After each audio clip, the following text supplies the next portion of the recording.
For thousands of years, human beings have told stories about where we came from. Stories carved into stone, stories written on temple walls, stories passed down through generations, from parent to child, across thousands of years. Most scientists dismiss these stories as mythology, and to be clear, they probably are.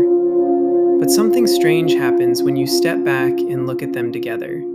Because across civilizations separated by oceans and thousands of years, the same idea keeps appearing. Not once, not twice, not once, not twice, but again and again and again.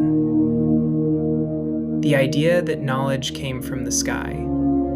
In ancient Mesopotamia, beings described as the Anunnaki were said to have descended from the heavens, bringing humanity the knowledge of agriculture, of law, of civilization. In ancient Egypt, the Neteru were associated with the origin of cosmic order. In Vedic India, the Devas were described as celestial intelligences connected to the origin of knowledge. In the Popol Vuh, the sacred book of the Maya, humanity is described as having been created by sky-connected beings after multiple earlier attempts. And in the Dreamtime traditions of Aboriginal Australia, among the oldest continuous cultures on Earth, human origins are connected directly to the stars. Different continents, different languages, different histories.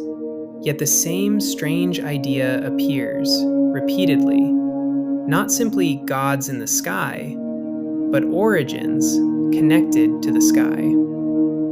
Beings who came from elsewhere, who brought something, who changed something. Maybe it is coincidence, or maybe it is something else. But mythology is not the strangest mystery about humanity. The strangest mystery is something we experience every moment of our lives: consciousness. Evolution explains survival extremely well. Traits that help organisms survive tend to persist. But consciousness raises a strange problem. A creature could behave exactly like a human, hunt, communicate, reproduce, without any inner experience at all. From an evolutionary perspective, such a creature would survive just as effectively as we do. Which raises a profound question. Why does the universe contain matter capable of experiencing itself? Why does the universe contain beings who ask questions about their own existence? Evolution selects for survival, but survival does not require wondering. Where did we come from? Why does anything exist? What is consciousness? Yet somehow, the universe produced a species that asks these questions constantly. The ancient drop hypothesis does not claim to answer this mystery, but it suggests a different way of looking at it. What if intelligence is not a rare accident? What if intelligence is a destination? What if the long arc of evolution, across billions of years, tends toward the emergence of minds capable of understanding the universe? And what if civilizations that reach that point eventually face the same decision? The decision to continue their story, to scatter life across the stars.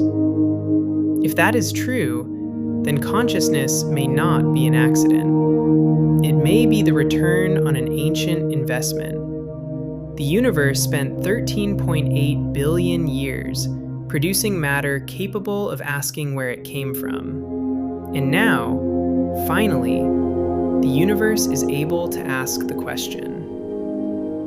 Maybe ancient myths were just stories. Maybe consciousness is just an accident.